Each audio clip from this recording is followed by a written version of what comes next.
Ekadi Silver Jewelry, a unit of Hamsa Jewels. Call 9100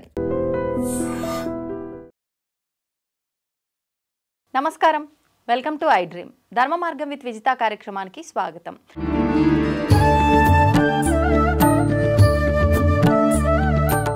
ప్రస్తుతం మనతో పాటు ఉన్నారు జ్యోతిష్య, వాస్తు, ముహూర్త, సాముద్రిక శబ్దాగమ, స్మార్థాగమ, తర్క, వ్యాకరణ, మీమాంస, ద్వయ, పురాణ, న్యాయ నిరుక్త, ప్రాతిసాక్ష్య విద్యార్థి డాక్టర్ కామవరపు విజయ మారుతి శర్మ సిద్ధాంతి గారు. ఇప్పుడు వారితో మాట్లాడి భాద్రపద మాసంలో వినాయక చవితి ఎందుకు జరుపుకుంటాము, జరుపుకోవడం వెనకాల ఆంతర్యం ఏంటి, దానికి సంబంధించిన విషయాలన్నీ కూడా ఇప్పుడు అడిగి తెలుసుకుందాం.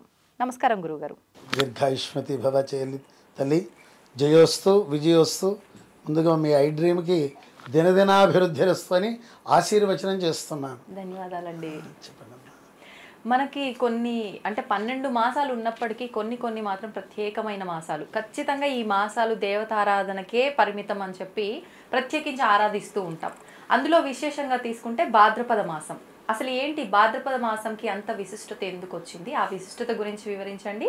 ఇంకొకటి, ఈ భాద్రపద మాసం వచ్చింది అనగానే చిన్నపిల్లల నుంచి పెద్దవాళ్ళ వరకు కూడా మంచి సందడి వాతావరణం ఉంటుంది. నవరాత్రులు 9 రోజుల పాటు మీకు అర్థమైపోయే ఉంటుంది. ఆ గణపయ్య పూజలు ఎందుకు ఈ భాద్రపద మాసంలోనే ఆచరిస్తాం, దాని గురించి వివరించండి. తప్పనిసరిగా తల్లి. అలాగే నేను కార్యక్రమం ప్రారంభించే ముందుగా మీ ఐ డ్రీమ్ ప్రేక్షకులందరికీ, మీ స్టాఫ్ అందరికీ కూడా ఆశీర్వచనాలు తెలియచేస్తూ, అలాగే నాకు ఇష్టమైనటువంటి తెలుగు పద్యంతో ప్రారంభిస్తున్నాను. ఓం శ్రీ మహాగణాధిపతయే నమః, ఐం మహాసరస్వత్యై నమః, శ్రీ సదాశివాది సప్తగురుభ్యో నమః, అస్మత్ మాతాపితృభ్యో నమః, అస్మద్ గురు పరంపరాయ నమః. తుండమునే గదంతమును తొరపు బజయు వమహస్తము మెండుగ మ్రోయు గజ్జలను మెల్లని చూపులు మందహాసమన్ కొండగ గుజ్జు రూపమున కోరిన విద్యలకెల్ల వజ్జయై ఉండెడి పార్వతీతనయా ఓయ్ గణాధిప నీకు మృకెద. శ్రీ మహాగణాధిపతియే నమః. భాద్రపద మాసం విశిష్టత మీరే ముందు చెప్పారు. పిల్లలు హడావుడి చేస్తూ ఉంటారు, పిల్లల దగ్గర నుంచి పెద్దల దాకా కూడా. మొత్తం భాద్రపద మాసంలో 3 రకాల విశేష కార్యక్రమాలు ఉన్నాయమ్మా. మొట్టమొదటిది వినాయక నవరాత్ర మహోత్సవములు, రెండవది అనంత పద్మనాభి వ్రతం, మూడవది అంటే బహుళపక్షంలోకి వచ్చేటప్పటికీ ఈ పితృదేవత అర్చన, దాన్నే మహాలయ పక్షాలు అంటారు. ఈ 3 కూడా ప్రధానంగా ఉన్నటువంటివి. ఇకపోతే మీరు అడిగినటువంటి ప్రశ్నలో గణపతి నవరాత్రులు ఏ విధంగా చేయాలి అని అన్నారు, దాని మీద క్లుప్తంగా వివరిస్తున్నాను. సహజంగా మొదటి నుంచి కూడా చాలామందికి తెలుసున్న విషయం ఏమిటంటే, వినాయక చవితి రగాయతు 9 రోజుల పాటు చేస్తూ ఉంటారు. ఇది సర్వసాధారణంగా ప్రజల్లో వెళ్ళిపోయినటువంటిది. అది ఎందుకు వెళ్ళిందో, ఎలా వెళ్ళిందో నాలాంటి వాడు చెప్పలేదు, కానీ చెప్పలేడు. కానీ కాకపోతే అది తప్పనే చెప్తాను. కారణం ఏమిటంటే, మనకి ముద్గల పురాణము అనేటువంటి పురాణం ఉంది. అలాగే గణపతికి సంబంధించిన అనేక తాంత్రిక గ్రంథాలు ఉన్నాయి. వాటి ఆధారంగా చూసుకుంటే ఎప్పుడు చెయ్యాలి అన్నది మీ నోటి గుండానే చెప్పిస్తాను.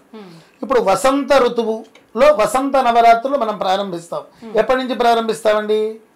పాడ్యం రకాయతు. పాడ్యం నుంచి దశమి దాకా 9 రాత్రులు పూర్తి చేసుకుని 10వ రోజున మనం ఉద్వాసం చెప్పేస్తాం. అలాగే ప్రతి నవరాత్రులు కూడా ఆశ్వీజ మాసంలో ప్రారంభమయ్యేటువంటి శరదృతువులో వచ్చేటువంటిది శరన్నవరాత్రులు అంటారు.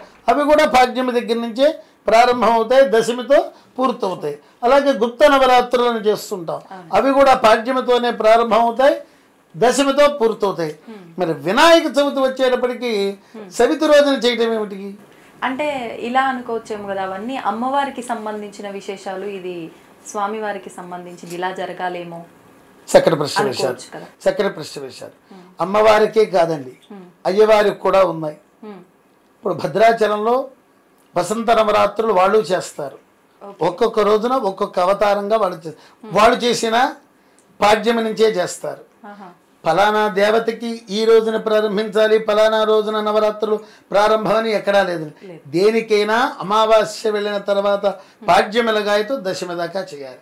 ముఖ్యంగా గణపతి నవరాత్రులు కూడా పాడ్యమెలగాయతు ప్రారంభించి 9 రోజులు కార్యక్రమం చేసి 10వ రోజున ఉద్వాసన చెప్పాలి.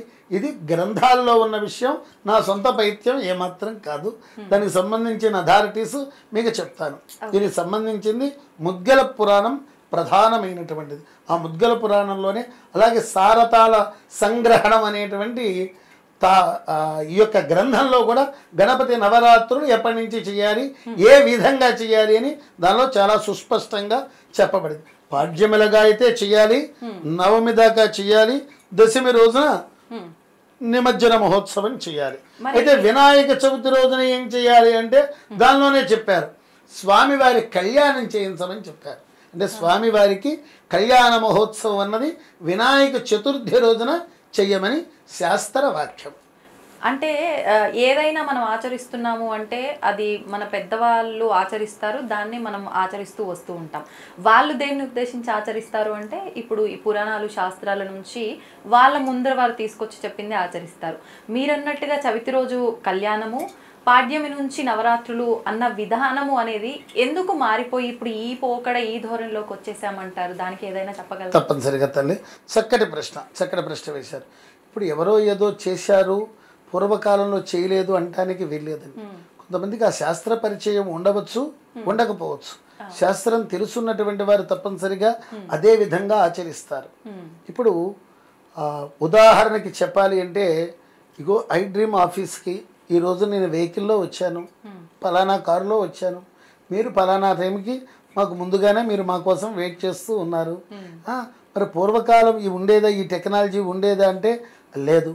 అలాగే పూర్వం ఏమిటంటే నామమాత్రంగా ఈ సాధనా వ్యవహారాలు ఏమీ కూడా అందుబాటులో ఉండేవి కాదు. అన్ని చోట్ల పండితులు ఉండేవాళ్ళు కాదు. ఆ విధంగా చవితి రోజు వినాయక చవితి కాబట్టి ఆ రోజు నవరాత్రులు చేస్తున్నాం అనేటువంటి ఉద్దేశంతో ప్రారంభించారు.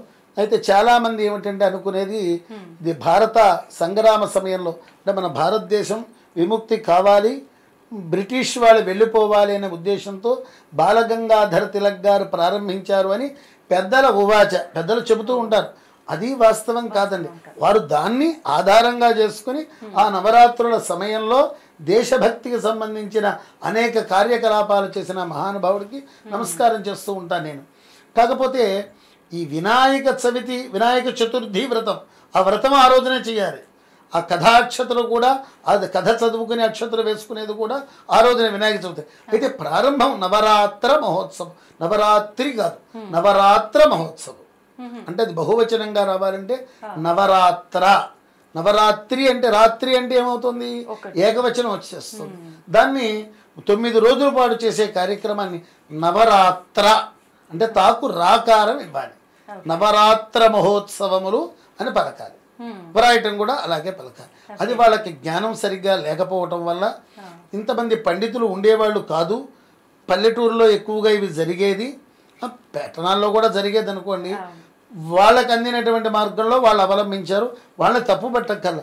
అసలు శాస్త్రం ఏమిటి అన్నది మాత్రం నేను చెబుతాను. దానికి సంబంధించిన ఆధారాలు కూడా మీకు అందజేస్తాను. ముఖ్యంగా ఈ రోజుల్లో నేను చూసేటువంటి మహానుభావులు ఎవరయ్యా అంటే సమన్వయ సరస్వతి, సామవేదం షణ్ముఖ శర్మ గారు కూడా భాద్రపద శుద్ధ పాడ్యమిలగాయతో దశమి దాకా ఇప్పటికి కూడా ఆచరిస్తున్నారు. రాజమహేంద్రవరం దగ్గర వల్లభ గణపతి అనేటువంటి గణపతి ఉన్నాడు.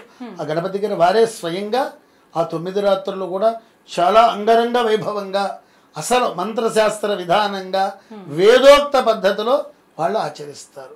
ఇక బయట జనాభా అంటే మీకు చెప్పవలసినటువంటి పని లేదు. అశ్లీల నృత్యాలు, డీజే సౌండ్లు, ఇవన్నీ శాస్త్రంలో చెప్పబడినవి కాదు. మీరు ప్రశ్న వేశారనుకోండి, ఏమండి డీజేలు పెడుతున్నారు కంటే నాకు సంబంధం ఏమిటమ్మా, నాకు సంబంధం లేదు కదా. మేము అలాంటి వాటికి వ్యతిరేకిస్తాం. నాన్న వద్దు, సౌండ్ పొల్యూషన్ వద్దు. భగవంతుడి తత్వాన్ని ఒక్కొక్క ఋషి ఒక్కొక్క దైవాన్ని దర్శించారు. అనేక మంది ఋషులు దర్శించారు. ఒక గణపతినే అనేక అవతారాలుగా ఉన్నాయి. ముఖ్యంగా షోడశ గణపతులు, అలాగే ద్వాత్రింశ గణపతులు అంటే 32 గణపతులు, అలాగే కాశీపట్టణంలో 56 గణపతులు ఉన్నాయి. సరే 54 అని ఒకరు, 56 అని ఒకరు, అవాద 56 సరైనటువంటిది. ఓకే. శత గణపతులు 100 గణపతులు. శత అంటే అక్కడ కేవలం 100 అనే కాదు, శత అంటే అనేక గణపతులు అని అర్థం. దాన్ని తీసుకుని ఆ ఆరాధనలు చేసేటువంటి వాళ్ళు కూడా ఇప్పటికి కూడా ఉన్నారమ్మా. మేము కూడా మా గ్రామంలో దమ్మపేట మా గ్రామం అంటే మండల హెడ్ క్వార్టర్, అక్కడ కూడా శత గణపతి విధానంగా శత కలశములను ఏర్పాటు చేసి 2-3 సార్లు చేయించాను వాళ్ళ చేత. అది ఈ సంవత్సరం కూడా మీకు చెప్పిన విధంగానే వాళ్ళకు కూడా చెప్పదలిచాను. పాడ్యమిల గాయతూ 9 రోజులు ఆచరించండి, అది మంచిది అని శాస్త్రంలో ఉన్న మాట, లేని మాట నేను చెప్పను. ఇప్పుడు మరి అండి, ఇప్పుడు వినాయక చవితి రోజు ఆచరిస్తున్నాం కాబట్టి అది వినాయకుడి యొక్క వ్రతమో పండగో పూజో కాబట్టి వినాయక చవితి అని ఆ పండగకి ఒక పేరు పెట్టుకున్నాం. ఈ పాడ్యమి నుంచి అంటే ఇంకా అది వినాయక నవరాత్రులు అని చెప్పి అనాలా? మంచి ప్రశ్న. ఇప్పుడు విజయదశమి అంటున్నారు మీరు. విజయదశమి అమ్మవారు విజయోత్సవం ఎప్పటి నుంచి ప్రారంభిస్తున్నారు? పాడ్యమి నుంచే కదా. అంటే విజయోత్సవం ఏమో 10వ రోజు అయితే దసరా రోజున ఆచరిస్తున్నారు, పండగ ఏమో ప్రారంభం పాడ్యమిల గాయతో నవరాత్ర మహోత్సవాలు చేస్తున్నారు. ముఖ్యంగా 3 రోజులు దుర్గాష్టమి, మహర్నవమి, విజయదశమి. ఆ నవమి రోజున మహిష సంహారం, మహిషాసుర మర్దన జరిగింది. దాన్ని విజయోత్సవం చేసుకోవడమే దసరా పండగ. ఇప్పుడు అర్థమైందనే భావిస్తున్నాను. అర్థం కాకపోతే మరలా అడగండి, ప్రశ్న సమాధానం. అర్థమైంది, నాకైతే అర్థమైంది, ప్రేక్షకుల సంగతి ప్రేక్షకులు కూడా అర్థం కావాలని కోరుకుంటున్నాను. మరైతే ఇప్పుడు ఏ దానికైనా ఇది ఇప్పుడు ఆచరిస్తున్నాము అంటే ఒక అర్థం అనేది ఉంటుంది, దాని వెనకాల ఆంతర్యం.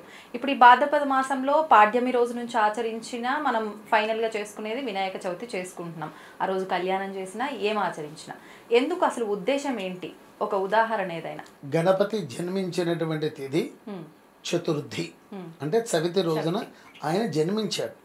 అంటే పార్వతి అంటే దీని అవతారాల్లో మళ్ళీ చాలా చాలా అవతారాలు ఇంతకు చెప్పాను చూసారు. మనకి 16 గణపతులు, 32 గణపతులు, 56 గణపతులు, అలాగే శత గణపతులు. ఆ విధానం వాళ్ళ జయంతులు మళ్ళా వేరు, భాద్రపద మాసంలో రావవి, వాళ్ళ జయంతులు వేరు. అలాగే ఇప్పుడు మనకి అమ్మవారికి సంబంధించినటువంటి దశమహావిద్యలు ఉన్నాయి, 10 రకాల అమ్మవారులు. అది ఒక్కొక్క రోజున ఒక్కొక్క తిథి రోజున ఆవిడ జన్మించింది, ఆశ్వీజ మాసంలోనే కాదు. అది ఎలాగైతే ఉందో ఇది ముఖ్యంగా పరమేశ్వరుడు బయటికి వెళ్ళటం, పార్వతీదేవి నలుగు పిండితో తయారు చేయటం, దానికి ప్రాణప్రతిష్ఠ చేయటం, తర్వాత పరమేశ్వరుడికి అడ్డుపడి లోపలికి వెళ్ళనివద్దంటే త్రిశూలంతో ఖననం చేసి గజముఖాన్ని పెట్టినటువంటి రోజు ఏదైతే ఉందో అది భాద్రపద శుద్ధ చవితి. ఆ రోజు నుంచి కూడా ఆయన పునర్జీవితాన్ని చేసిన దగ్గరలో నుంచి కూడా లోకలోకాలు, త్రిలోకాలే కాదు, గంధర్వలోకంలోను, యక్షలోకంలోను, కిన్నెర లోకంలోను, బ్రహ్మలోకంలోను, విష్ణులోకం అంటే విష్ణులోకం అని అనకూడదు, వైకుంఠం అనాలి. అలాగే పరమేశ్వరుడి యొక్క లోకం పేరు ఏమిటంటే పరమేశ్వర లోకం, శివలోకం అనకూడదు, కైలాసం అనే అనాలి, అమ్మవారి లోకం అని అనకూడదు. ఈ మధ్యన అందరికీ తెలుసున్నటువంటిదే, గృహప్రవేశాల సమయంలో ఎక్కువ మంది ఆడవాళ్ళు చేస్తున్నారు మణిద్వీపం, ఆ మణిద్వీపం అనే అనాలి అమ్మ. అలాగే గణపతికి సంబంధించిన లోకం కూడా ఒకటి ఉంది, దాని పేరు స్వానంద లోకం అంటారు. అది ఇక్షుసాగరంతో నింపబడి ఉంటుంది, అంటే చెరుకు రసంతో నింపబడి ఉంటుంది. ఆ సముద్రం మొత్తం కొన్ని యోజనాలు వెడల్పు, కొన్ని యోజనాలు పొడవు, ఆ ఇక్షుసాగరంలో ఆయన ఉంటారు.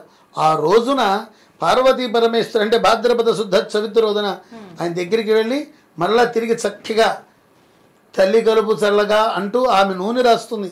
పార్వతీదేవి వినాయకుడికి నూనె రాసి చక్కగా నలుగు పెట్టి స్నానం చేయిస్తారు పార్వతీ పరమేశ్వరులు వినాయకుడికి.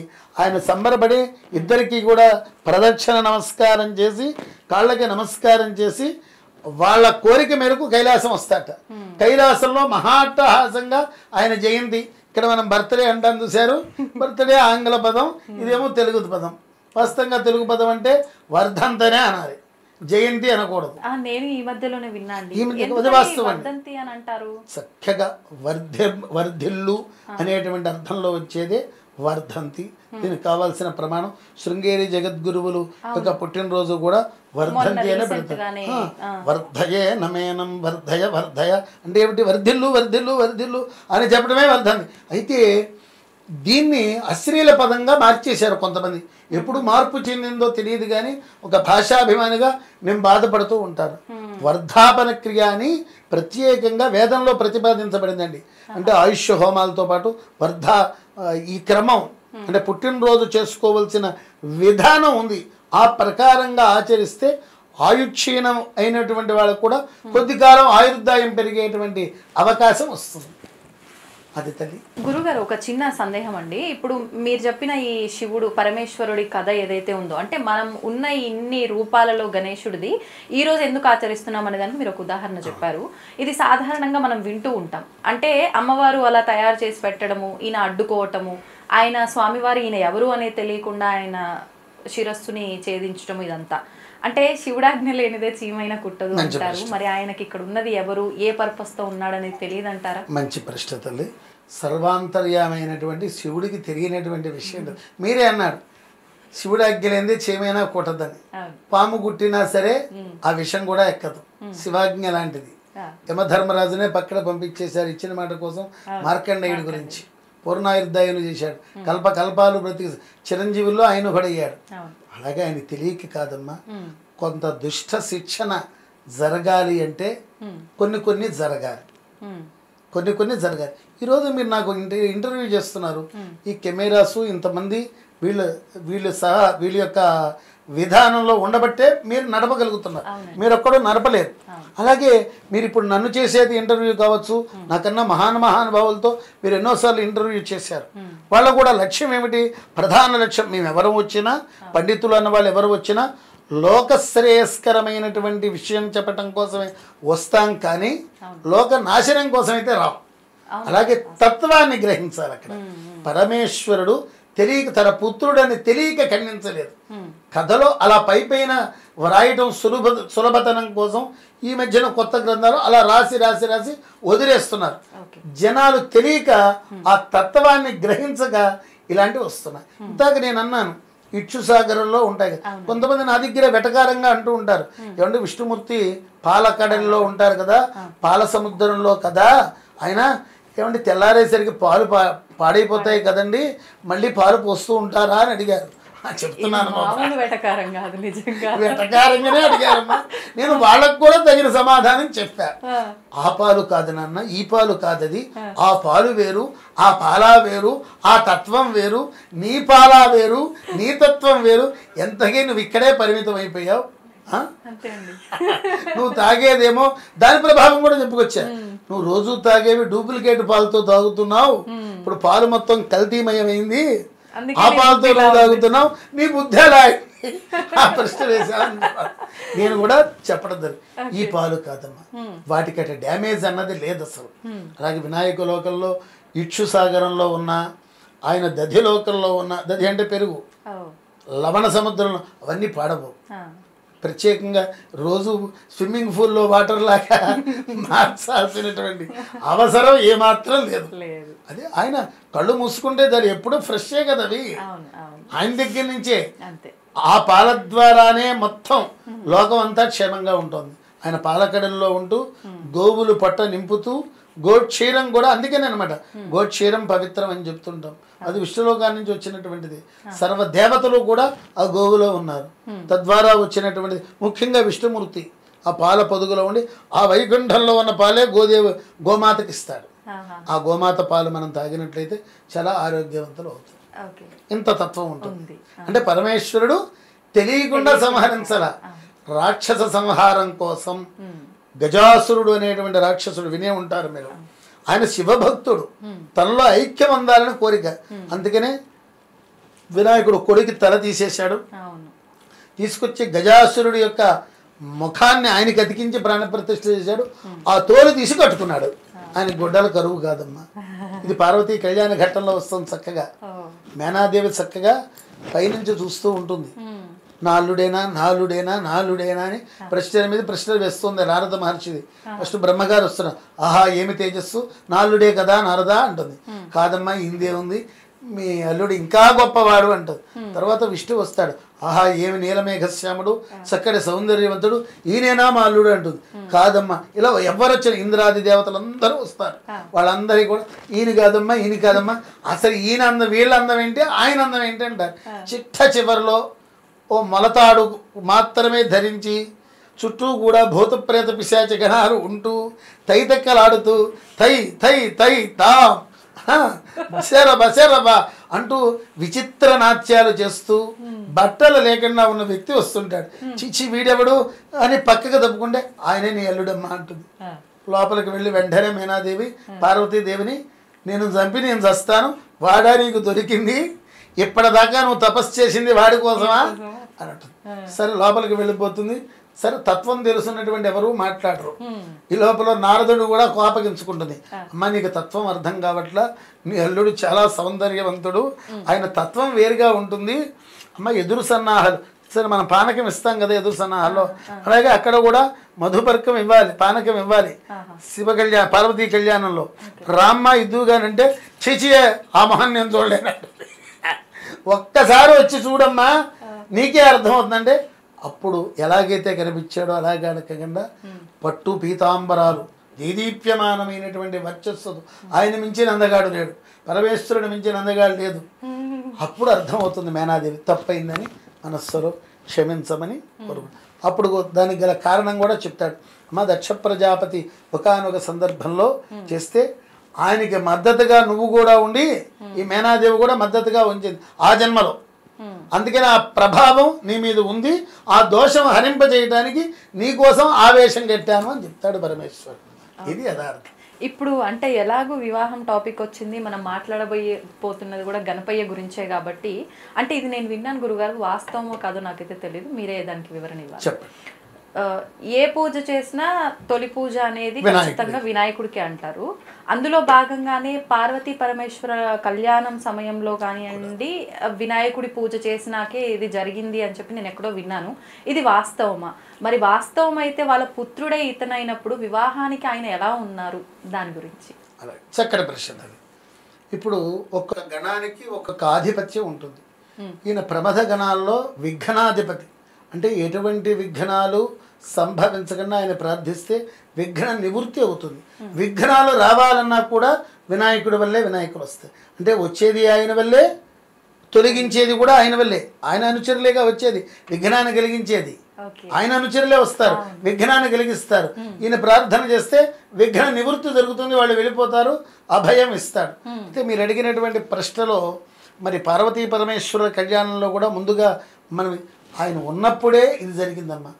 శివ కళ్యాణంలో కూడా గణపతి యొక్క ప్రార్థనతోనే, అంటే గణపతి అన్నది పరబ్రహ్మ స్వరూపం, వీళ్ళ పుత్రుడిగా మాత్రమే కాకుండా ఇది గణపతి ఉపాసనా క్రమంలో చెప్పబడినటువంటి విధానాలు చాలా ఉన్నాయి. ముందు ఉన్నాడు పరబ్రహ్మ స్వరూపంగా, ఆయన ఓంకార రూపంలో ప్రజ్వరిల్లాడు, ఆయన ఆరాధన చేసిన వాళ్ళు ఉన్నారు. శివపుత్రుడుగా జన్మించినటువంటిది అనేక సందర్భాల్లో జరిగింది. ఆయన స్వయం ప్రకటితంగా ప్రకటించిన అవతారాలు వేరు. ఎప్పుడు పుట్టినా సరే పార్వతీ పరమేశ్వరుల పుత్రుడుగానే పుడతా అని చెప్పాడు ఆయన. అందుకని ఆయన రూపాలు ఉన్నా. అయితే ఈ త్రిపురాసుర సంహార వధ కథ ఇప్పుడు మీకు గుర్తు చేయాలి. త్రిపురములు అంటే 3 పురాలు. వాళ్ళు త్రిపురాసురులు, అసురులు, రాక్షసులు. వాళ్ళు బ్రహ్మదేవుడి గురించి తపస్సు చేస్తారు, సహజం. ఆ మంత్రానికి లొంగి తీరాల్సిందే, ఎట్లాంటి దైవమైనా లొంగి తీరాల్సిందే. ఆ మంత్ర ప్రభావం చేత బ్రహ్మదేవుడు ప్రత్యక్షమై మాకు చావు లేకుండా వరం ఇవ్వమని అడుగుతారు. ఇది అసాధ్యం నాయన, ఇది ఏమాత్రం సాధ్యపడదు, పుట్టినవాడు గిట్టక తప్పదు అని చెప్పిన వినరు. అయితే మరి ఇంకో రకంగా చెప్పండి అంటే అప్పుడు వీళ్ళు ఆలోచించి చాలా పగడ్బందీగా ఒక వరం కోరతారు. మేము ఏ ఆయుధము చేత బాధింపబడకూడదు, అలాగే మేము ముగ్గురం కూడా 3 పురాలు కట్టుకుంటాం. ఒకటి సువర్ణముతోనూ, ఒకటి వెండితోనూ, ఒకటి ఇనుముతోనూ తయారు చేసుకుంటారు. 3 పురాలు. ఈ 3 పురాలు ఒక సరళ రేఖ మీదకి వచ్చినప్పుడు ఆ రోజున ఆరుద్ర నక్షత్రం అయితే ఆ రోజున కూడా శివుడు కదిలి వస్తే, శివుడు బాణం వేస్తే అప్పుడు మేము సావాలి ఆ వరం అంటారు. ఎందుకంటే శివుడు అసాధ్యం ఆరుద్ర నక్షత్రం రావాలి, 3 వాళ్ళ చేతిలో పని కదా. ఒకడు ఇక్కడ ఉంటాడు, ఒకడు అక్కడ ఉంటాడు, ఒకడు ఇంకో చోట ఉంటాడు. 3 ఒక సరళరేఖ మీద రావడం అంటే అసాధ్యం. వాళ్ళ ఆలోచనలు ఎలా ఉంటాయి, దానికి తగ్గట్టుగానే మహావిష్ణు రచన కూడా ఉంటుంది. వాళ్ళకి అన్ని తెలివితేటలు ఉన్నప్పుడు భగవంతుడికి ఎన్ని తెలివితేటలు ఉండాలి. సరే, కొంతకాలం అలా సాగనిస్తారు. వాళ్ళ యొక్క పీడ భరించరాని స్థితిలో ఉంటే విష్ణువు బ్రహ్మ మొదలైన దేవతలు కూడా శివుడి దగ్గరికి వెళ్తారు. శివుడి దగ్గరికి వెళ్ళి, పరమేశ్వర నానా అతలాకుతలం చేస్తున్నారు, మరి నువ్వు కదిలి రావాలి, నువ్వు కదిలి వస్తే కానీ వాడి సంహారం అవదంటే ఒకసారి దివ్య దృష్టి చేత ఆలోచిస్తాడు. చూస్తాడు స్వామి. చూసేటప్పటికి చక్కగా యజ్ఞయాగాది క్రతువులు జరుగుతూ ఉంటాయి. యజ్ఞాలు, యాగాలు, అభిషేకాలు, విశేషాభిషేకాలు, విశేష ద్రవ్యాలతో అభిషేకాలు ఇవన్నీ జరుగుతూ ఉంటాయి. చక్కగా ఉంది కదయ్యా ధర్మం, యజ్ఞయాగాది క్రతువులు చక్కగా జరుగుతున్నాయి, దాని దగ్గరికి నేను ఎందుకు వస్తాను, దానికి నా అభయహస్తమే ఉంటుంది వాళ్ళ మీద అని లోపలికి వెళ్ళిపోతాడు. ఎలాగా అక్కడ వైదిక క్రతువు చక్కగా జరుగుతూ ఉంటుంది, బయట ఏమో పాడు చేస్తూ ఉంటారు వీళ్ళు. అంటే వాళ్ళ లోకాల మటుకే బాగుండాలి కానీ బయట లోకాలు బాగుండకూడదన్న విపరీతమైన ధోరణి వల్ల వాళ్ళకి ఆ బుద్ధులు అనమాట. సరే, ఏ విధంగానైనా సరే దీన్ని పాడు చేయాలనే ఉద్దేశంతో విష్ణు మాయని ఆ త్రిపురాల్లోకి వదులుతాడు విష్ణుమూర్తి. ఆ మాయ కూడా వెనక్కి వచ్చేస్తుంది, లోపలికి వెళ్ళలేకపోతుంది. అప్పుడు నారద మహర్షి గారిని పంపిస్తాడు. త్రిపుర పట్టణాల్లో మొత్తం కూడా నువ్వు వెళ్ళి అవైదికాన్ని ప్రోత్సహించాలి, నేను కూడా తర్వాత వస్తాను. అవైదికాన్ని అవైదికం అంటే వేదం చెప్పిన మార్గం కాకుండా వేరే మార్గం అనమాట. మీరు 6 రోజులు తప్పు చేయండి, 7వ రోజున తప్పైందనండి సరిపోతుంది. ఇలాంటి ప్రచారాలు. పాతివ్రత్యం ఏంటమ్మా, ఎవరికి నచ్చిన వాళ్ళతో వాళ్ళు తిరగవచ్చు. యజ్ఞాలు ఎందుకు, అనవసరంగా కట్టెపుల్లల దండగా, ఆవు నెయ్యి దండగా, ఇంత పైగా ఇన్నేసి గంటలు కూర్చోవాలి, ఇవేమీ అక్కర్లేదు. 5 రోజులు మీ ఇష్టం వచ్చినట్టు మీరు ఆలోచించండి. స్నానం చేయకపోయినా పర్లేదు, ఏం చేయకపోయినా పర్లేదు, నిత్యానుష్ఠానం చేయకపోయినా పర్వాలేదు, ఏమి చేయకపోయినా పర్లేదు, 7వ రోజున వెళ్ళి క్షమాపణ కోరని చాలు, సరిపోతుంది అంటారు. ఇదేదో బాగుందే అని ముఖ్యంగా ఇలా అన్నాను. అంటే మిమ్మల్ని ఉద్దేశం కాదు, మంచి జరగాలన్నా చెడు జరగాలన్నా ముఖ్యంగా ఆడవాళ్ళేనమ్మా, దానిలో సందేహం అంతేనమ్మా. మంచి కూడా వాళ్ళే, చెడు కూడా. ఎందుకంటే ఇప్పుడు దొంగ బాబాలు ఎక్కువైపోయారు.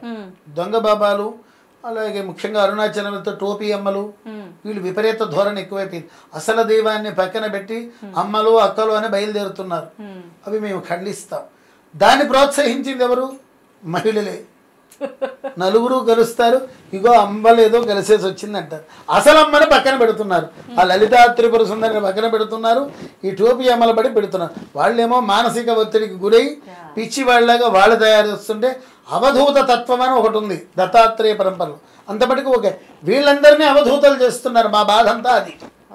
అయితే ఎప్పుడైతే నారదుడు వెళ్ళాడో ఒక మహానుభావుడు గారు వస్తున్నారు, వారు చెబితే మీకు ఇంకా ఆనందంగా ఉంటుంది, నాకన్నా చాలా గొప్పగా చెబుతారు, వారిని ఆహ్వానించండి అంటే ఆహ్వానిస్తున్నాం స్వామి అంటారు. ఆ విష్ణుమూర్తి ఒక అవతారంలో వస్తాడు, అదే బుద్ధావతారం. అదే బుద్ధావతారం చెప్పి ఇదే ప్రచారం. తెల్లటి బట్టలు పైనుంచి కిందగా వేసుకుని, ఇవేమీ అక్కర్లేదు, యజ్ఞాలు అక్కర్లా, యాగాలు అక్కర్లా, ఏమీ అక్కర్లా, పాతివ్రత్యం అసలు లేదు, వట్టి బోటకం. ఇవన్నీ మీరు నమ్మద్దు. మీకు నచ్చిన వాడితో మీరు దిగండి, ఎవరు నచ్చిన వాళ్ళతో వాళ్ళని భోగంలో ఉండండి, భోగ విలాసాలకు అలవాటు పడండి, ఇవన్నీ మీరు టైం వేస్ట్ చేస్తున్నారు అని ప్రచారం చేసేటప్పుడు నిజమే కదా, ఇప్పటిదాకా మనం భర్త చెప్పిన మాట వింటున్నాం, అలాగే పిల్లలకు తగ్గట్టుగా మనం ఇల్లు శుభ్రం చేస్తున్నాం, యజ్ఞయాగాది క్రతువు చేస్తున్నాం, అసలు మనం ఏం అనుభవిస్తున్నామని వాళ్ళలో కూడా మాయ వల్ల వచ్చి చెడగొట్టడం. ఎప్పుడైతే ఇది అయిపోయిందో మళ్ళీ పరమేశ్వరుడి దగ్గరికి వెళ్తారు. పరమేశ్వరుడి దగ్గరికి వెళ్ళి, స్వామి ఒకసారి ఆ లోకాన్ని చూడు అంటే పాడైపోయింది, నేను కదిలొస్తున్నాను పదమంటాడు. అంటే దానికి రథం, సూర్యచంద్రులే రథాలుగా ఏర్పడతాయి. అంటే కొంచెం కదిలిందో లేదో బండి చక్రం అలా కూలిపోతుంది, భూమిలో కూలిపోతుంది. అప్పుడు ఒక్కసారి వినాయకుడి వైపు చూస్తాడు. మీరిచ్చిన వరమేగా నాన్నగారు అంటాడు. అంటే ఆయన పూజ చేయలేదని, మీరిచ్చిన వరమే కదా నాన్నగారు అని ఆయన దండం పెడతాడు. ఎందుకంటే ఆయన గతంలో గణాధిపత్యం ఇచ్చాడు, అది కూడా ఆధిపత్యం లాగా కుమారస్వామికి వినాయకుడికి పోటీ పెడతారు. మొత్తం తిరిగి వచ్చిన వాళ్ళు ముల్లోకాలు తిరిగి వచ్చి మొట్టమొదటి ఎవరైతే ఇక్కడికి వస్తారో వాళ్ళకే ఆ పదవి అప్పచెప్తానంటారు. కుమారస్వామి నెమలి వాహనుడు కదా, ఆయన వెళ్ళిపోతూ తిరుగుతూనే ఉంటాడు. ఈయన తెలివికి బుద్ధికి గణపతి, ప్రతిదానికి కార్యకుశలతకి గణపతి. కుమారస్వామి కళ్యాణం జరగడానికి కూడా గణపతే కారణం. కుమారస్వామి కళ్యాణం, కుమారస్వామి మహా అందగాడండి. ఏ ఆడవాళ్ళ వంక అలా చూసేవాడు కాదు. ఒక రోజున వల్లీదేవి అడవిలోంచి వస్తూ ఉంటుంది. వస్తూ ఉంటే ఈయన అసలు ఏమాత్రం పట్టించుకోకుండా వెళ్ళిపోతుంది. ఆయనకి ఇది బాధ కలుగుతుంది, కుమారస్వామికి ఇది బాధ కలుగుతుంది. ఇది బాధ కలిగి అన్నయ్య అన్నయ్య ఇప్పటిదాకా నన్ను వెంట పడుతూ ఉంటే అందరూ నేను పెళ్లి చేసుకోలేదు, ఈవిడేమో కనీసం నా వంక కూడా చూడలేదు, కనీసం ఇలా కూడా చూడలేదు, నువ్వు చేసుకుంటావా నాన్న పెళ్ళి అంటాడు నాయకుడు.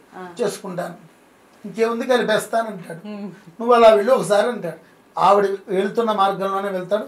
ఆవిడ ఎదురు వస్తుంది, పెద్ద ఏనుగుగా ప్రత్యక్షం అవుతాడు గణపతి. ఘీంకారం చేస్తాడు, తొండాన్నెత్తి ఘీంకారం చేస్తే వెంటనే భయపడి వచ్చి కుమారస్వామిని ఆలింగనం చేసుకుంటుంది. కళ్యాణం అయిపోతుంది. ఈ స్టోరీ కాపీ కొట్టారేం పాత సినిమాలలో? ఉన్నదేనమ్మా విషయం. అందుకనే శివుడికి పూజ చేయాలన్నా ఎవరికి పూజ చేయలేనా గణపతిని పూజ. అప్పటికప్పుడు త్రిపురాసుర సంహార వదలో అప్పటికప్పుడు పసుపు చిన్న గణపతిని చేసి తమలపాకులో పెట్టి పూజ చేసి బయలుదేరతాడు. త్రిపురాసుర సంహారం జరిగిపోతుంది. అలాగే గణపతికి మూషిక వాహనం ఒక్కటే కాదండి, ఆయన గుర్రం ఎక్కిన వాహనం, గుర్రము ఎక్కాడు, సింహవాహనుడుగా ఉన్నాడు, అనేక వాహనాలు కలిగి ఉన్నాడు. ఇప్పుడు మనం అంతా చెప్పుకునేటువంటి అంటే పార్వతీ పుత్రుల యొక్క తనయుడిగా కొలిచేటువంటి మూషిక వాహనుడిగానే మనం తెలుస్తాం. ఆయన అవతారాలు, ఈ అవతారాలు కూడా మేము కల్పించి వ్రాసినటువంటివి కాదు. ఋషులు ప్రతి అవతారానికి కూడా ఋషులు కారకులు అవుతారు. ఋషులు వాళ్ళు దర్శించి ఫలానా కోరిక కోసం దుష్ట శిక్షణ శిష్ట రక్షణ కోసం పడేవే అవతారాలే ఈ యొక్క గణపతి అవతారాలు కావచ్చు, మిగతా అవతారాలు కావచ్చు. అది తల్లి. అయితే ఇప్పుడు మీరన్నట్టుగా మనం ఆరాధించేది మూషిక వాహనుడైన గణపయ్య. మరి అంటే ఇప్పుడు శివుడు ఆరాధించింది కూడా పసుపు గణపతి, మనం ఆరాధించాల్సింది కూడా పసుపు గణపతేనా? మొట్టమొదటిగా హరిద్ర గణపతి, పసుపు గణపతి. ఆ తర్వాతే మిగతా ఏ గణపతిని పూజ చేయాలన్నా. ఇప్పుడు ఉదాహరణకి చెప్తున్నా, రత్నగర్భ గణపతి అనేటువంటి గణపతి, అలాగే ఉచ్ఛిష్ట గణపతి ఉంటుంది, క్షిప్ర గణపతి ఉంటుంది, లక్ష్మీ గణపతి ఉంటుంది, బాల గణపతి ఉంటుంది, తరుణ గణపతి ఉంటుంది, విజయ గణపతి ఉంటుంది. వీళ్ళ వాహనాలు వేరు, వీళ్ళ ఆయుధాలు వేరు. వాళ్ళకి పూజ చేయాలన్నా మిగతా ఎన్ని అవతార తొలి పూజ పసుపు వినాయకుడికే చేయాలి. ఓకే, మరి ఇప్పుడు ఈ మూషిక గణపతిని ఆరాధించాలన్నారు, కానీ ఈ మధ్య కాలంలో మనం చూస్తున్నాం రకరకాల విగ్రహాలు, అక్కడ రకరకాల దానిపైన కూర్చున్నట్టు, స్వామివారు అమ్మవారి ఒళ్ళో కూర్చున్నట్టు కానివ్వండి, ఏదేదో రకంగా విగ్రహాలు మనం చూస్తాం. అమ్మవారు అయ్యవారి ఒళ్ళో కూర్చున్నమాట వాస్తవమే, దాన్ని తప్పు పట్టాల్సిన పని లేదు. ముందుగా తప్పు పట్టాల్సినది ఏమిటయ్యా అంటే అసలు శాస్త్రంలో ఏం చెప్పారు, ఆ క్రియాకలాపం ఏమిటి, మనం పాలవేళ్ళు ఎందుకు కట్టాలి, ఇవన్నీ కూడా పోయి ఏమంటే డీజేలకి ప్రాధాన్యత ఇస్తూ ఆ ప్లాస్టర్ ఆఫ్ ప్యారిస్ విగ్రహాలు పెడుతూ నీటినే కాదు వాతావరణాన్ని కలుషితం చేస్తున్నారు. మట్టి వినాయకుడిని పెట్టమన్నారమ్మా. ఎందుకంటే భాద్రపద మాసం అంటే ఇప్పుడు ఆగస్టు నెలలో వర్షాలు బాగా పడతాయి. పడినప్పుడు ఎక్కడి నుంచో మట్టి కట్టుకొస్తూ ఉంటుంది, ఒండ్రు మట్టి అంటారు. చాలా అది పొలాలకి చాలా మంచిదమ్మా. ఒండ్రు మట్టి పొలాలకి వేస్తే చాలా మంచిది. దాన్ని సేకరించుకుని వచ్చి ముందు రోజున గణపతిని తయారు చేసి తర్వాత నీ ఓపికని బట్టి 1 రోజు చేస్తావో 3 రోజులు చేస్తావో 5 రోజులు చేస్తావో, వాస్తవంగా 9 రాత్రులు చేయాలి. అందుకని నవరాత్రులు. ఆ 9 రాత్రులు జరిగిన తర్వాత 10వ రోజున ఎక్కడ కలవమంటారు, మళ్ళీ నీళ్ళల్లోనే కలవమంటారు. మళ్ళీ ఆ వాటర్ ప్రవాహం వల్ల ఇవి పంట కాలువలకి వెళ్తుంది. ఆ పంట కాలువలకి వెళ్ళినప్పుడు కేవలం ఒక గణపతే కాదు, ఇందాక మనం చెప్పాను చూస్తే, నేను మీతో చెప్పాను, మాచీపత్రం సమర్పయామి, బిల్వపత్రం సమర్పయామి. ఒక్కొక్క పత్రి వల్ల ఒక్కొక్క ఉపయోగం ఉంది. ఈ పత్రులన్నీ ఉండటం వల్ల ఆ రోజుల్లో ఎరువులతో పని ఉండేది కాదు. ఇప్పుడు చూడండి రసాయనిక ఎరువులు వాడుతున్నారు. ఈ మధ్యన మీలాంటి వాళ్ళ ప్రచారం చేయటం వల్ల, మీలాంటి టీవీల వల్ల, ఈ సోషల్ మీడియా ప్రభావం వల్ల, మీలాంటి వ్యక్తులు ఇలాంటివి సేకరించి ప్రచారం చేయటం వల్ల కొద్దిలో కొద్దన్నా మార్పు వచ్చింది. మీరు తత్వం రసాయనిక ఎరువులు వాడకుండా ఆవు పేడ మొదలైనటువంటి వాటితో ఎక్కువ మంది సేద్యం చేస్తున్నారు. దాన్ని స్వాగతించదగ్గ విషయం. ఈ ఇప్పుడు జరిగేటువంటిది అంటే నేను ఒక పేరు చెప్పట్లా, మన ప్రాంతంలోనే కాదు ఇతర ప్రాంతాల్లో ఎవరు చేస్తున్నా ఆ ప్లాస్టర్ ఆఫ్ ప్యారిస్ అన్నది తప్పు. అది శాస్త్రంలో ఎక్కడ చెప్పబడదు. మన వెర్రితనం వల్ల వాడు 10 అడుగుల విగ్రహం పెట్టాడంటే నేను 12 అడుగుల విగ్రహం పెడతాను. పోటీ అలా ఉండకూడదండి. పూజలో మనం చూపించాలి. ఎంతసేపు నిష్ఠతో పూజ చేసాం. నువ్వు నిమిషం చేయి, 2 నిమిషాలు చేయి, 10 గంటలు చేయి, 24 గంటలు చేయి. నిష్ఠ, స్వామి మీద మక్కువతో, ప్రేమతో, అభిమానంతో పూజ మీద పోటీ పడాలి కానీ విగ్రహాల మీద పోటీ కాదు. ఎవరు పెట్టినా మట్టి వినాయకుడినే పెట్టాలి. శాస్త్ర వచనం అది. ఇవన్నీ చెప్పబడి కనీసం మన బంగారపు దాంతో కూడా మనం పూజించాం. మన దగ్గర ఎంత బంగారం ఉన్నా, ఎంత వెండి ఉన్నా వెండి విగ్రహాన్ని తీసుకొచ్చి పూజ చేయం. అవునండి. మట్టి, ఏ పురాణమైనా చూడండి, మట్టితో మృణ్మయం, మట్టితోనే చేయమన్నారు. మరి ఈ మధ్యన వెర్రికాలం వచ్చింది. మరి ఎందుకు వచ్చిందో ఏమిటో మాకైతే తెలియదు. కానీ కాకపోతే నాలాంటి వాడు ఖండించిన మిగతా పురోహిత వ్యవస్థ అందరూ కూడా ఒక ఏకత్రానికి వచ్చి ప్లాస్టర్ ఆఫ్ ప్యారిస్ విగ్రహం పెడితే మేము పూజ చేయం, మట్టి విగ్రహం పెట్టండి మేము పూజ చేస్తామని ఒక యూనిటీగా అందరూ వస్తే అది ఎంతో కాలం పట్టదమ్మా. సంవత్సర కాలంలోనే తేడా వచ్చేస్తుంది. ప్లాస్టర్ ఆఫ్ ప్యారిస్ ఎవరు వాడరు. అది ప్రభుత్వానికి మంచిది, మనకి మంచిది, లోకానికి మంచిది. లోకానికి పైగా వినాయకుడితో పాటు పత్రిని మొత్తం కలుపుతాం. ఆ పత్రి కూడా ఇప్పుడు మోసపు పత్రమ్మా. ఇప్పుడు బయట కొనుక్కుంటున్నారు. కొనుక్కుని రాకూడదు, మనం వెళ్ళాలి. వెళ్ళి దానికి సంబంధించినటువంటివి తీసుకుని రావాలి. సేకరించి తీసుకువచ్చింది కనీసం 2 అయినా సరే తీసుకుని వచ్చి అవి అప్పచెప్పినా సరే స్వామి సంతుష్టుడు అవుతాడు. వాస్తవమైన పత్రి 2 అయినా చాలు. 2 అయినా లేకపోయినా అవకాశం లేని అవకాశాలు ఉన్నప్పుడు ఏకవింశతి పత్ర పూజ అని ఉంది. ఆ పత్రాలు ఉన్నాయి. వాటి ఫలితాలు ముందు మాచీ పత్రం సమర్పయామి అని అంటూ ఉంటాం. అసలు ఇవి వాటి వల్ల ప్రయోగాలు ఇంతకు మీరు అడిగారు. దాని గురించి చెప్పవలసినటువంటి బాధ్యత నా మీద. కరపత్రం కూడా మీకు ఇస్తాను. ఇది వేసిందే నేను. ముందుగా మాచీపత్రం పూజయామి. మాచీపత్రం అంటే ఈ దవనం, మాచిపత్రి అంటారు. దవనం పూలల్లో మనం చూస్తుంటాం. ఆ దవనాన్ని ఇది చేయటం వల్ల ఆస్తమా నియంత్రణ. దవనాన్ని మనం పక్కన ఉంచుకున్నట్లేదు. నిజంగా కూడా మీరు ఎప్పుడైనా ట్రై చేయండి. శ్వాసకోశ ఇబ్బందులు కలిగినప్పుడు ఆ దవనాన్ని ఒక పేపర్ పరిచి దవనం కొద్దిగా తీసుకుని పక్కన వేస్తే ఆస్తమా నివారణ అవుతుంది. ఇది ఆయుర్వేద శాస్త్రంలో చెప్పబడిన విషయం. నెక్స్ట్ బృహతీ పత్రం. బృహతీ పత్రం అంటే నేల మునగాకుని బృహతీ పత్రం అంటారు. ఇది వ్యాధి నిరోధక శక్తిని పెంచుతుంది. వ్యాధి నిరోధక శక్తిని పెంచుతుంది. సంతానం లేని వారికి నేల మునగ వేరుతో వైద్యం చేసినట్లయితే వాళ్ళకి ఎటువంటి లోపాలు లేకుండా సంతానం ఆలస్యం అవుతుంటే వెంటనే గర్భిణి అవ్వటం ఖాయం. దానిలో అన్నమాట అది వైద్యపరంగా. అలాగే బిల్వపత్రం అంటే మారేడాకు మీకు తెలిసినటువంటి ఆ మారేడాకు వల్ల 1, 2 చర్మరోగ నివృత్తి. బిల్వాల్లో అనేక బిలాలు ఉంటాయి. సహజంగా త్రిదళం త్రిగుణాగారం త్రినేత్రం త్రియాయుధం త్రిజన్మ పాప సంహారం ఏకబిల్వం శివార్పణం. 3 దళాలే కాకుండా 5 దళాలు, 7 దళాలు, 9 దళాలు, 11 దళాలు కూడా మా ఇంటిలో వస్తూ ఉంటాయి. శ్రీశైలం అడవి ప్రాంతంలో ఉంటాయి. నేను మొదటిసారి కాశీ వెళ్ళినప్పుడు మా ఇంట్లో 3 మొక్కలు మొలిచాయి. అప్పుడప్పుడు 5 దళాలు, 6 దళాలు, 7 దళాలు, 9 దళాలు కూడా వచ్చిన సందర్భాలు ఎప్పుడో వస్తాయి. ఆ మారేడుది ఒక రకంగా కాదమ్మా. ముఖ్యంగా పంటి సమస్యలు, డెంటల్ సమస్యలు అంటారు సరే. ఇప్పుడు డాక్టర్ గారి దగ్గరికి వెళ్ళినా ఏమంటారు? బ్రష్ ఇలా అనొద్దు, ఇలా అనండి, అలాగే ఇలాగే అనండి, గట్టిగా రుద్దద్దు, నెమ్మదిగా బ్రష్ చేయండి, 3 నెలలకి బ్రష్ మార్చండి అని వాళ్ళు సూచిస్తారు. అసలు మన పూర్వ పెద్దలు చెప్పినటువంటి మార్గం ఆయుర్వేద మార్గంలో అసలు 3 నెలలు ఏమిటి? ఏ రోజు బ్రష్ ఆ రోజే. ఒకటి ఉత్తరేణి పుల్ల అలా అంటాం. తర్వాత మారేడు, ప్రప్రథమే మారేడు పుల్లని, ఇంత పుల్లని తీసుకుని మీరు దంతాలతో గట్టిగా నవిలారనుకోండి, అది కుంచిలాగా ఒక బ్రష్ లాగా మారుతుంది. దాంతో మనం పళ్ళు తోముకోవటం ఈజీ. పళ్ళ గ్యాప్లో ఉన్నటువంటివి కూడా వచ్చేస్తాయి. ఆ నవలగా దాని గమ్ ఉంటుంది. ఆ గమ్ ఏమో చక్క ఇప్పుడు గమ్ము లేని కారణం చేత చిగుళ్ళ వ్యాధి మొదలైనటువంటి ఆ రూట్స్ చర్మ వ్యాధి అదంతా కూడా తరిగిపోతుంది. వాడికి కావాల్సినంత గమ్ ఏర్పడుతుంది. ఎప్పుడైతే గమ్ వచ్చిందో దవడలు గట్టి పడతాయి. తర్వాత దాన్నే మధ్యలోకి తీరిచేసేసి నాలుక బద్దలా గీసి పూర్వం అలాగే చేసేవారమ్మా.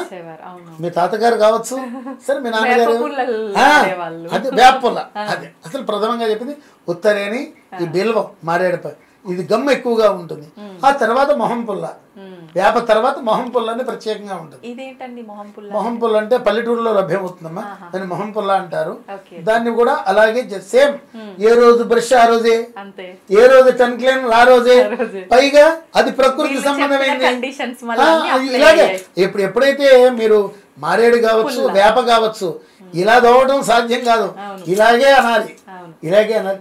దానివల్ల ఏమిటంటే అమ్మా కనీసం తేలు పాము కుట్టినా సరే విషం ఎక్కదు. తేలు జరి ఈ పుల్లలతో, దంతధావన వల్ల కాదు, ఈ పుల్లలతో మారేడు వేప ఈ పుల్లలతో ఆ వేప మింగుతాం కొద్దిగా, మనం తెలియకుండానే మింగేస్తాం. అది వ్యాధి నిరోధక శక్తి బాగా పెంచుతుంది. తద్వారా చిన్న చిన్న క్రిములు అంటే తేలు జర్రి విషయం కూడా ఎక్కనీయకుండా చేస్తుంది. ఇది నా స్వానుభవం. ఎలాగంటే మా ఇదివరకు పూరీలు ఉండేది, తాటాకులు గుచ్చేవారు అనమాట, తాటాకుతో వేసేవారు, అల్లేవారు అనమాట. ఇళ్ళు సందర్భంలో తాటి జర్రి కప్పేటువంటి వ్యక్తికి కుట్టింది.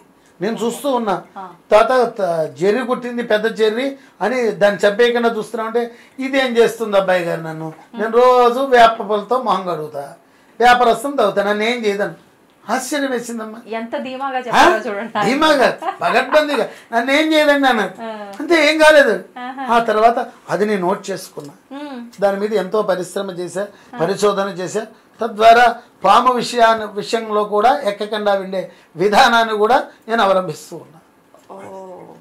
అలాంటిది ఉంది ఈ బిల్వపత్రం గురించి. తర్వాత దూర్వాయుగ్మం, గరిక. అసలు మీరు గరికతో పచ్చడి చేసుకు తినండి. మీరు తోటకూర ఇది చేస్తుంటారు, గోంగూర పచ్చడి తినే ఉంటారు. మీరు గరికను కూడా సరదాగా గరికి తీసుకోండి. మీరు మిక్సీ పెడతారో రోట్లో అయితే మంచిదండి, రోటి పచ్చడిలాగా. దానిలోనే మీరు ఉల్లిపాయ ఉపయోగిస్తారు కాబట్టి ఉల్లిపాయ అది చేసుకోవచ్చు. మీరు గోంగూర పచ్చడి ఏ విధంగా చేస్తారో గరికి అంటే వినాయకుడు పూజ చేసే గరితుండే అది చేసి చూడండి ఎంత రుచిగా ఉంటుందో. మీరే చెప్పండి గురువుగారు, మీరు చెప్పింది బ్రహ్మాండంగా ఉంది అంటారు. ఒక ట్రైల్ వేయండి మీ ఇంట్లో వారి మీద, ట్రై చేయాలి. అలాగే దానివల్ల చాలా చాలా ఉపయోగం ఉన్నాయి. అలాగే దత్తూర పత్రం అంటే ఉమ్మెత్త. దీనివల్ల ఈ ఉమ్మెత్త వల్ల కీళ్ల రోగాలు, ముఖ్యంగా ఇప్పుడు చిన్నపిల్లలగా అయితే పెద్దవాళ్ళ దాకా కీళ్ల రోగాలు వస్తున్నాయి, వాత రోగాలు వస్తున్నాయి. ఈ కీళ్ల రోగాలన్నిటినీ కూడా తట్టుకునేటువంటి శక్తి దీన్ని ఉపయోగించడం వల్ల కలుగుతుంది. తర్వాత అపామార్గ పత్రం, ఉత్తరేణి. ఇది కడుపులో ఉన్నటువంటి నుసి పురుగుల నివారణకి అలాగే దంత పటుత్వానికి బాగా ఉపయోగపడుతుంది. అలాగే తులసి పత్రం. ఈ తులసి కూడా కేవలం వినాయక చవితి రోజు మాత్రమే పూజించాలి, కానీ వినాయకుడికి మిగతా రోజుల్లో పూజించకూడదు. ఇది గొంతు సంబంధించిన వ్యాధులకి బాగా ఉపయోగపడుతుందమ్మా. అందుకనే కాస్త మనం దగ్గు పడిసం వచ్చిన తులసాకు దానిలో వేసుకుని తాగరా అంటుంటారు పెద్దవాళ్ళు, దానికి గల కారణం అదే. తర్వాత చూతపత్రం అంటే మామిడి. ఇది కూడా చాలా చాలా నోటి పూతలని, మీకు నోటి పూత పూసింది ఏదో పక్కన చిన్న లాంటి పుండు అవుతుంది ఒక్కోసారి, దాన్ని జామాకు కానీ జామాకుతో పాటు ఈ మామిడాకు లేత చిగుళ్ళు చప్పరిస్తే ఆ నోటి పూత అంటూ మాయమైపోతుంది. అది నెక్స్ట్ కరవీర పత్రం అంటే ఎర్రగన్నేరండి, శిరోజాల రక్షణకి అది బాగా ఉపయోగపడుతుంది. అలాగే విష్ణుక్రాంత పత్రం అంటే పొద్దుతిరుగుడు. ఇది చర్మ సౌందర్యం, జ్ఞాపక శక్తి పెంపొందిస్తుంది. దాడిమి ఫలం అంటే దానిమ్మ, అది వాంతులు విరోచనాలు బాగా అవుతున్నాయి అనుకోండి, మీరు ఓమికైండ్ ఏదో వేసుకుంటూ ఉంటారు, ఏదో కాస్త వికారంగా ఉంటాయి, దానిమ్మకు చప్పరించి దానిమ్మ గింజలు 2 తినండి, వెంటనే కంట్రోల్ అయిపోతుంది. చిన్న చిన్న టెక్నిక్స్. అది ముదిరి పడితే అప్పుడు డాక్టర్ దగ్గరికి ఎలాగో వెళ్ళాలి. ఇది ఓమికైన్ లాంటి మందు నేను చెప్తున్నాను అనమాట. దానిమ్మ ఆకులు కానీ దానిమ్మ గింజలు నోట్లో వేసుకుని చక్కగా చప్పరిస్తే వెంటనే వాంతులు కవర్ అయిపోతాయి. అలాగే దేవదారు పత్రం, అలాగే మరువక పత్రం అంటే మరువం అంటారు. ఏది స్త్రీలు మల్లెపూలలోని వాటిలో కనకాంబరాల మధ్యలో మరువ సుగంధం వస్తుంది అన్నమాట. దానివల్ల కూడా జ్ఞాపక శక్తి, ఈ పంటి నొప్పి బాధలు ఇవి నివారణ అవుతాయి. తర్వాత సింధువార పత్రం అంటే వావిలాకు. ఇది పంటి నొప్పికి దివ్య ఔషధం అండి. డాక్టర్ దగ్గరికి వెళ్ళి తర్వాత పెయిన్ కిల్లర్ మనకి ఇస్తారు, అదే పెయిన్ కిల్లర్ న్యాచురల్గా దీనిలో ఉంటుంది. ఇది వాడినట్లయితే పంటి నొప్పులు చాలా మటుకు తగ్గుతాయి. మామూలు ఉన్నటివి బాగా డ్యామేజ్ అయినవి నేను చెప్పట్లా, స్మాల్గా కొద్దిగా డ్యామేజ్ అయినవి బాగా ఉపయోగపడుతుంది. అలాగే సింధువార పత్రం, ఇది వావిలాకు, ఇది కూడా వ్యాధి నిరోధక శక్తిని పెంచుతుంది. అలాగే జాజి పువ్వు, సన్నజాజి అంటారు సార్, ముఖ్యంగా తలనొప్పి నివారణకి సన్నజాజి ఆయిల్ కూడా లభ్యం అవుతుంది. ఇప్పుడు తలనొప్పికి బాగా పనిచేస్తుంది, ముఖ్యంగా మైగ్రేన్ తలనొప్పికి ఇది బాగా పనిచేస్తుంది. అలాగే శమీపత్రం అంటే జమ్మి, ఈ జమ్మి ఆకుల వల్ల వెంట్రుకల్ని నల్లబరుస్తుంది, నోటి దుర్వాసన నివారణ చెందుతుంది.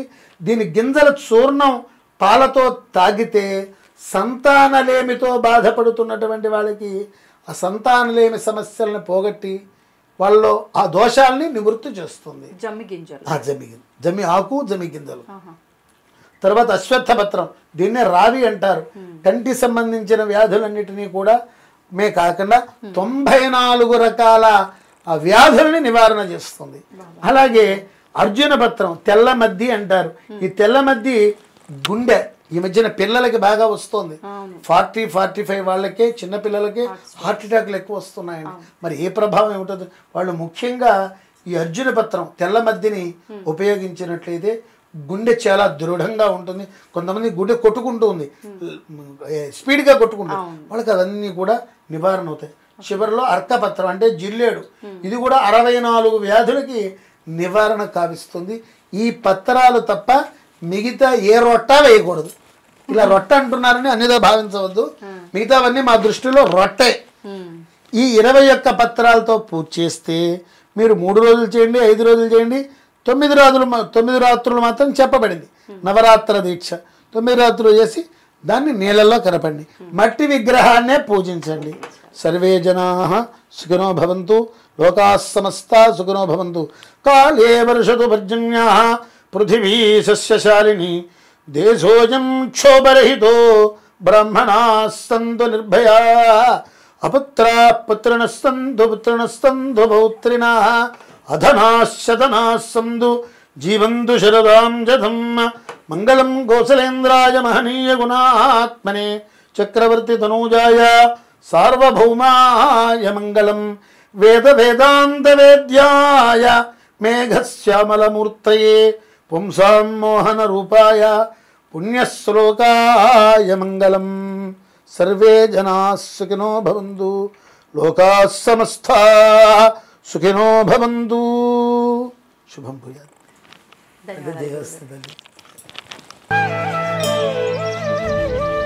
తవ్వండి, తవ్వుతూనే శివలింగం.